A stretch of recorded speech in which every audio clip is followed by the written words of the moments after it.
जय हिंद बच्चों। आज के इस वीडियो में हम लोग देखेंगे क्लास 10 के अर्थमेटिक प्रोग्रेशन एपी समांतर श्रेणी के बेसिक कंसेप्ट के विषय में। आइए देखते हैं, वीडियो को शुरुआत करते हैं और हम लोग देखते हैं कि क्या सब इसमें होता है। सबसे पहले तो यह समझना होगा कि एपी क्या होता है, यानी कि हमारा अर्थमेटिक प्रोग्रेशन समांतर श्रेणी किसे कहते हैं अथवा समांतर श्रेणी से क्या समझते हैं। कब आप कहेंगे कि कोई भी चीज़ जो दिया गया है वह समांतर श्रेणी में, इस चीज़ को समझने के लिए सबसे पहले इस कंसेप्ट को समझते हैं। यहाँ देखिए, हमने कोई लिखा है, टर्म लिखा है, 2 है, 4 है, 6 है, 8 है, ये एपी में होगा या नहीं होगा, इसे कैसे समझेंगे। और सबसे पहले समझते हैं कि एपी क्या होता है, अर्थमेटिक प्रोग्रेशन समांतर श्रेणी क्या होता है। समांतर श्रेणी से क्लास 10th में काफ़ी क्वेश्चन बोर्ड एग्जाम में दिए जाते हैं और ये बेसिक चीज़ें हैं। अगर आप इस वीडियो को ढंग से देखेंगे, पूरे वीडियो को, तो आपको समझ में बेहतर ढंग से आएगा। अगर वीडियो अच्छा लगे तो लाइक करें, शेयर करें और सब्सक्राइब करें, अपने दोस्तों के साथ इसे अवश्य शेयर करें। यहाँ देखते हैं हम लोग, समांतर श्रेणी मतलब होता है जब कोई भी पद दिया रहेगा, कोई भी टर्म दिया हुआ है, तो पिछले टर्म से अगले टर्म और फिर उसके अगले टर्म, फिर उसके अगले टर्म, सभी टर्मों के बीच, सभी पदों के बीच दूरियां बराबर होनी चाहिए। यानी आप पिछले पद में कुछ जोड़ करके अगले पद को प्राप्त करते हैं, वह जो कुछ जोड़ा जाता है वह सभी में बराबर होना चाहिए।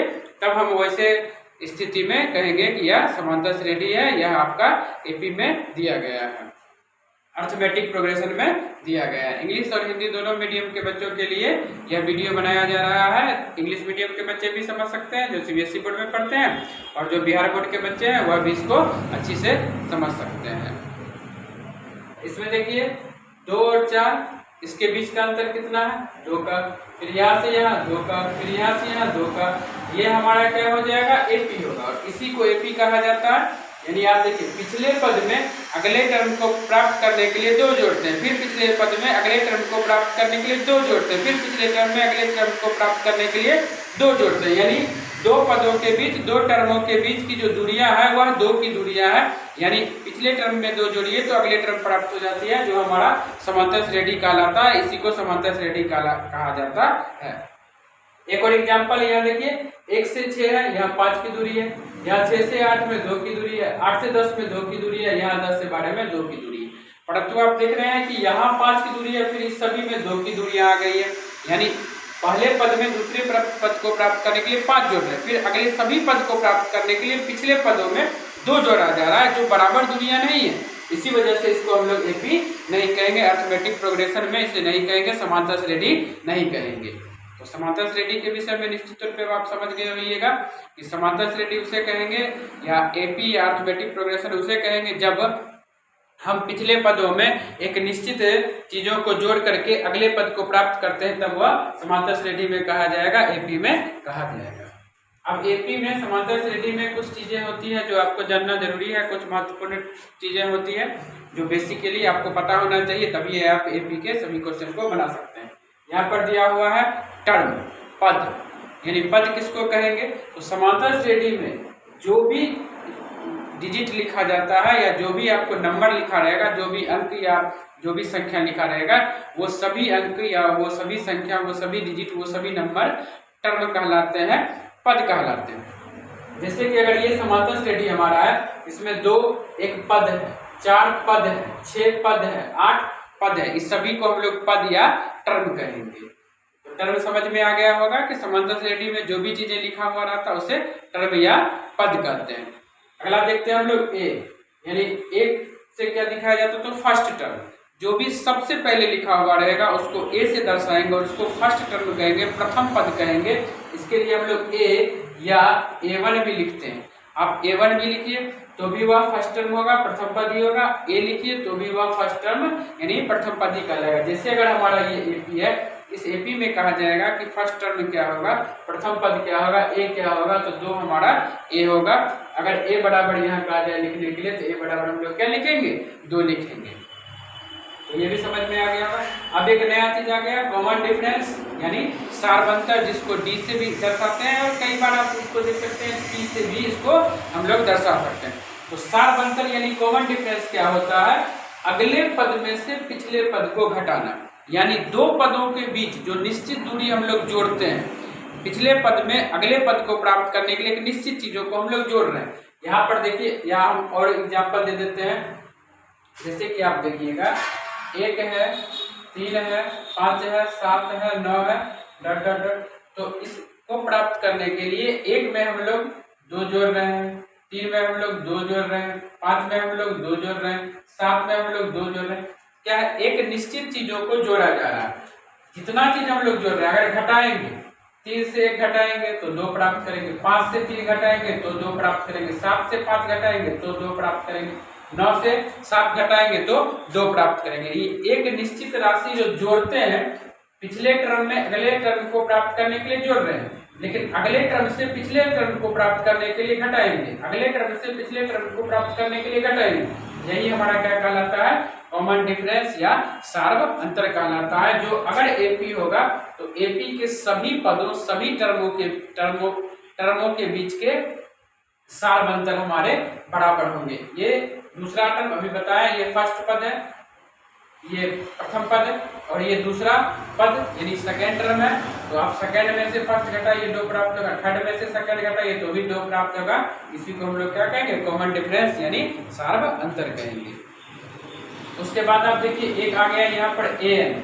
एन क्या हो जाता है? एन से हम लोग क्या दर्शाते हैं? तो एन जो होता है किसी भी एपी का अंतिम पद होता है, जिसको कि लास्ट टर्म हम लोग कहते हैं। जैसे कि अगर हमारा ये एपी हो जाए 1, 3, 5, 7, 9, यहाँ तक हमारा एपी खत्म हो जाए, और इसमें हमको कहा जाए कि एन क्या है, अंतिम पद क्या है, तो लास्ट में यहाँ पर क्या लिखा हुआ है? 9 लिखा हुआ है। यह 9 हमारा एन हो जाएगा, अंतिम पद हो जाएगा। एसएन हो जाता है सभी पदों का योग, यानी ये एपी होगा तो 1, 3, 5, 7, 9 सबको जोड़ दीजिए, वह कहलाएगा एसएन, यानी सम ऑफ टर्म पदों का योग।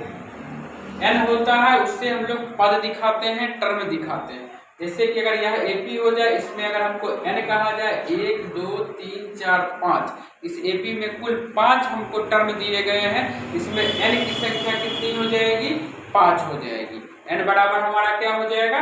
5 हो जाएगा। एन बराबर 5 इसीलिए होगा क्योंकि इस एपी में हमारा जो कुल पद दिया गया है वह 5 दिया गया है। तो ये सारा चीज आपको समझ में आ गया होगा। जैसे कि एक और हम एग्जाम्पल लिख रहे हैं, यहाँ पर देखिएगा 10 है, 20 है, 30 है, 40 है और 50 है। इसमें अगर हमको कहा जाए ए क्या होगा, ए बराबर 10 होगा, जो सबसे पहले लिखा हुआ है प्रथम पद जो है। उसके बाद हमको अगर कहा जाए दूसरा पद A2 क्या हो जाएगा, तो 20 हो जाएगा। A3 क्या हो जाएगा हमारा, वह 30 हो जाएगा। ऐसे ही ये A4 हो जाएगा और ये A5 हो जाएगा, यानी सारे पद इस प्रकार व्यवस्थित हो जाएंगे। AN यानी एनवा पद, लास्ट पद हमारा क्या है, वह हमारा 50, वो 50। और इसमें पदों की संख्या कितनी है? 1, 2, 3, 4, 5। तो हमारा n बराबर क्या हो जाएगा? 5 हो जाएगा। और इसी में an हम लोग 50 लिखे, तो इसको हम लोग ऐसे भी लिख सकते हैं, A5 बराबर 50। तो ये हमारा n दिखाता है, यानी पदों की संख्या को दिखाता है। ये हमारा n दिखाता है, यानी पदों की संख्या। ये तीसरा पद यहाँ दिया हुआ है, यानी हमारा n तीसरा है, तो 1, 2, 3 तीसरा पर हमारा 30 हो जाएगा। तो n समझ में अब आ गया होगा। अब हम लोग जो है सो पद प्राप्त कैसे करते हैं, पिछले पद से आप अगले पद को कैसे प्राप्त कीजिएगा, उसके लिए भी कुछ फॉर्मूला होता है, कुछ सूत्र होता है जो आपको जानना जरूरी है कि किस तरह से हम लोग प्राप्त करेंगे। अगर मान करके चलिए हमको दूसरा पद प्राप्त करना है, तो क्या करेंगे, पहले पद में सार्वंतर को जोड़ देंगे तो हमारा दूसरा पद प्राप्त हो जाएगा। अगर हमारा तीसरा पद प्राप्त करना है तो दूसरे पद में सार्वंतर को जोड़ देंगे तो तीसरा प्राप्त हो जाएगा। या इसको ऐसे भी निकाल सकते हैं, a+2d, यानी प्रथम पद को d के दोगुने से गुणा कर दीजिए। अगर आपको चौथा पद प्राप्त करना है तो a3+d ऐसे कर दीजिए, या आप इसको ऐसे भी लिख सकते हैं a+3d। इससे भी हम लोग चौथा पद प्राप्त कर सकते हैं। एग्जाम्पल के थ्रू अगर हम लोग समझना चाहें तो भी समझ सकते हैं। मान लेते हैं कि हमारा कोई एपी है जिसमें प्रथम पद हमको 10 दिया हुआ है और d यानी सार्वंतर भी हमारा 10 दिया हुआ है। तो इस अनुसार से अगर हमको कहा जाए कोई एपी में कि क्या स्थिति बनेगा, तो आप देख लीजिए, अगर हमको दूसरा पद निकालना हो, A2 निकालना हो, तो A प्लस डी कर देंगे, यानी 10 प्लस 10 हमारा कितना प्राप्त हो गया, 20 प्राप्त हो गया। पहले पद में सार्वंतर को जोड़ दिए तो हमको दूसरा पद प्राप्त हो गया। इसी में अगर हमको तीसरा पद प्राप्त करना होगा, तीसरा पद अगर हमको प्राप्त करना होगा तो उसके लिए क्या कर देंगे, दूसरे पद में यानी ठीक तीसरा से पहले वाले पद में हम लोग सार्वंतर जो अंतर हो रहा है पदों के बीच उसको जोड़ देंगे। तो यहाँ देखिए A2 क्या है, 20 है और D है 10, तो हमारा A3 कितना निकल गया, 30 निकल गया। इसको आप अन्य तरीके से भी बना सकते हैं, और अन्य तरीके से A प्लस 2D कर दीजिए। यानी आप एक चीज देखिए, अगर हम प्रथम पद को दूर रख रहे हैं यानी 3 से ठीक एक पहले वाला पद, तो सिर्फ एक डी जो कॉमन डिफरेंस है सार्वंतर है उसको हम लोग ऐड कर देंगे।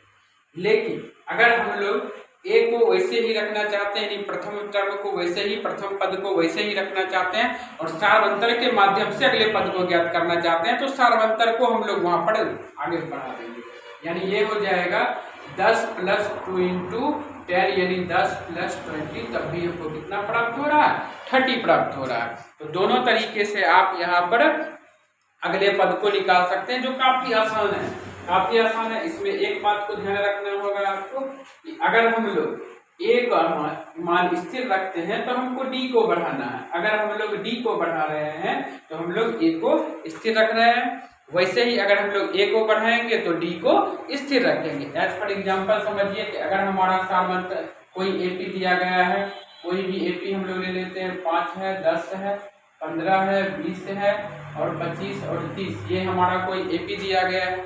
इसके माध्यम से अगर हम लोग सॉल्यूशन करेंगे तो किस तरह से हम लोगों का सॉल्यूशन होगा। तो यहाँ देखिए हमारा a बराबर 5 हो जाएगा, ये हमारा 5 जो है वह प्रथम पद है। A2 बराबर हमारा कितना है, 10 है क्योंकि ये दूसरा पद है। A3 बराबर हमारा कितना है, 15 है क्योंकि ये तीसरा पद है। A4 बराबर हमारा 20 है क्योंकि ये चौथा है, ऐसे ही ये पांचवा और ये छठा हो जाएगा। 5, 10, 15, 20 और 25 यहाँ पर लगातार में लिखा गया है, 5 है, 10 है, 15 है, 20 है, 25 है और 30 है। तो हमारा second term, third term, fourth term और ये फर्स्ट टर्म या एक कहिए। यहाँ पर अगर हमको डी निकालना हो तो अगले टर्म में से पिछले यानी A2 में से A1 को माइनस कर दीजिए, 10 में से 5 तो हमारा डी निकल गया। वैसे ही अगर इन सब में करके आप देखिए A3 में से भी A2 कर दीजिए तो भी आपका वही हो जाएगा, 15 में से 10 5 हो जाएगा। A4 माइनस A3 कर दीजिए यानी 20 में से 15 तो भी आपका 5 हो जाएगा। तो इससे एक चीज तो आपको समझ में आ ही गया होगा कि जो भी हमारा एपी होगा उस एपी के सभी पदों के बीच की दूरियां बराबर होगी, यानी सार्वंतर बराबर होगा। और इससे आप एपी का चेक भी कर सकते हैं, अगर सार्वंतर बराबर होगा तो वह एपी होगा, अगर सार्वंतर बराबर नहीं होगा तो वो दिए हुए चीजें एपी नहीं होंगे। जो नंबर के आपको लगातार सीरीज श्रृंखला दी हुई रहेगी वह एपी नहीं होगा, अगर सार्वंतर बराबर नहीं होगा तो। लेकिन अगर सार्वंतर बराबर हो जाता है तो जो भी हमारा श्रृंखला सीरीज दिया गया है वह एपी निश्चित तौर पर होगा। यहाँ से आप ये कंसेप्ट ए का, डी का, एन का, एन का और कब एपी होना कब एपी नहीं होना ये सारा चीज आप समझ गए होइएगा। अब हमारा रह गया कि ए प्लस और डी वाला, उसको भी थोड़ा सा देख लेते हैं फटाफट। यहाँ पर हम लोग कुछ एग्जाम्पल ले लेते हैं, 20 है और 24 है।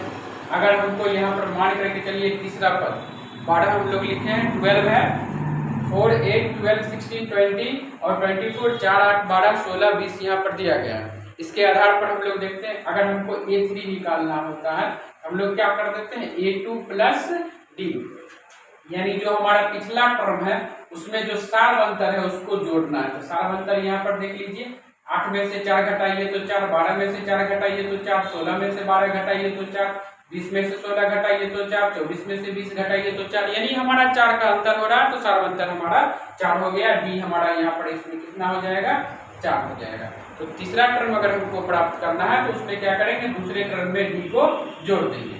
दूसरा टर्म हमारा 8 है और यहाँ पर डी हमारा 4 है, 12 देख लीजिए हमारा तीसरा टर्म प्राप्त हो गया। तीसरा टर्म इससे हम लोग क्या करेंगे, निकाल लेंगे। दूसरे तरीके से भी हम लोग तीसरा टर्म निकाल सकते हैं, a प्लस 2d कर देते हैं। अब यहाँ पर टर्म दूसरा लिए थे तो डी हमारा 1 था, डी का गुणांक, डी का कोफिशिएंट 1 था।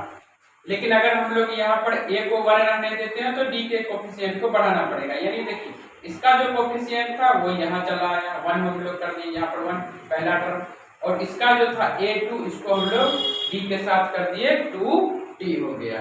इसको भी हम लोग कर सकते हैं, a कर दीजिए 2 इंटू डी, डी हमारा 4 है और a कितना है 4 है, तो आप देख लीजिए 4 प्लस 8 कितना निकल गया 12। यानी आप दोनों ही तरीके से पदों को ज्ञात कर सकते हैं।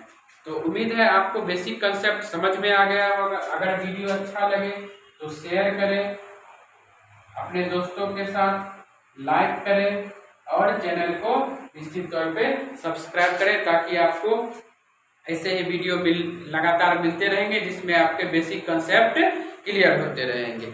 आज के इस वीडियो में इतना ही, आगे देखेंगे अगले वीडियो में। जय हिंद।